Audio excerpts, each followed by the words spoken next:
আসসালামু আলাইকুম বন্ধুরা। মে মাসের ২১ তারিখ আজ চলে আসলাম গাবতলী গরুর হাটে। নিয়মিত গাবতলীর গরুর হাটের আপডেটগুলো পেতে সবসময় চোখ রাখুন হাম্বা চ্যানেলে ও হাম্বা ফেসবুক পেজে। বরাবরের মতো কোরবানির কিছুদিন আগেই কিন্তু গরুর হাটগুলো সব থেকে বেশি জমে ওঠে। তেমনই খোঁজ খবর রাখতে চলে আসলাম গাবতলীর গরুর হাটে। প্রতি বছরের ন্যায় এবারও আপনারা গরুর দাম এবং বাজারের দর এবং বাজারের কখন কি অবস্থা যায় এই ব্যাপারে আপনাদের সবসময় আপডেট দিয়ে রাখার চেষ্টা করব। আজকে গাবতলী গরুর বাজার থেকে কিছু ফুটেজ নেওয়া হলো। আপনারা দেখেই বুঝতে পারবেন গাবতলী বাজারের বর্তমান পরিস্থিতি ঠিক কী রকম। আমি ঘুরে যেমনটি পেয়েছি এখন পর্যন্ত বাজার স্বাভাবিক রয়েছে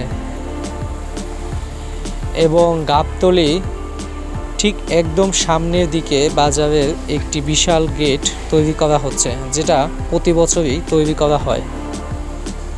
এখনো পর্যন্ত বাজারে কুরবানি উপলক্ষে কিন্তু তেমন কোনো তোড়জোড় দেখা যাচ্ছে না, তবে অতি শীঘ্রই হয়তো খুব ব্যস্ত হয়ে উঠবে এই বাজার।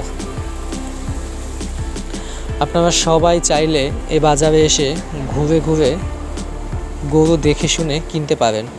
এটি কিন্তু বাংলাদেশের অন্যতম সর্ববৃহৎ গরুর হাট।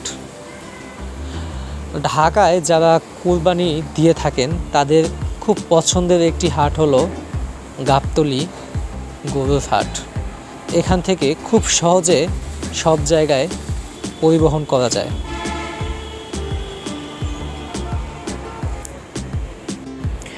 এবং অন্য বাজারের তুলনায় এখানে দাম কিছুটা তুলনামূলক কম হয়ে থাকে। কুরবানির বাকি আর মাত্র 13 থেকে 14 দিন। আশা করা যায় আর 4 থেকে 5 দিনের ভিতরেই হাটগুলো গরুতে কানায় কানায় পূর্ণ হতে শুরু করবে। ক্রেতা ও বিক্রেতার মাঝে দর কষাকষি হবে। আশা করি এবারের সমস্ত আপডেট এই চ্যানেলেই আপনাদেরকে দিতে পারবো, তাই আমাদের সাথে যুক্ত হয়ে থাকুন। গাবতলী বাজার ঘুরে বেশ কয়েকটি বড় গরু দেখা মিলেছে, যে গরুগুলোকে খামারিরা,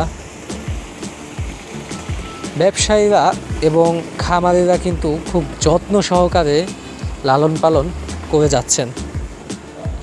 এছাড়াও এই বাজারে রয়েছে বিশাল একটি ছাগলের হাট।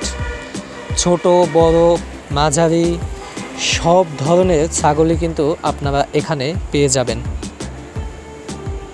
আমি আপনাদেরকে একটু দেখানোর চেষ্টা করছি ঠিক কী ধরনের ছাগল এই অবস্থায় বাজারে রয়েছে। লোকমুখে শোনা যায় এবারের বাজার স্থিতিশীল রাখতে খুব সম্ভবত একটি আর্মি ক্যাম্পও এখানে হতে পারে। তাই আপনারা সকলে আমন্ত্রিত এই বাজারে।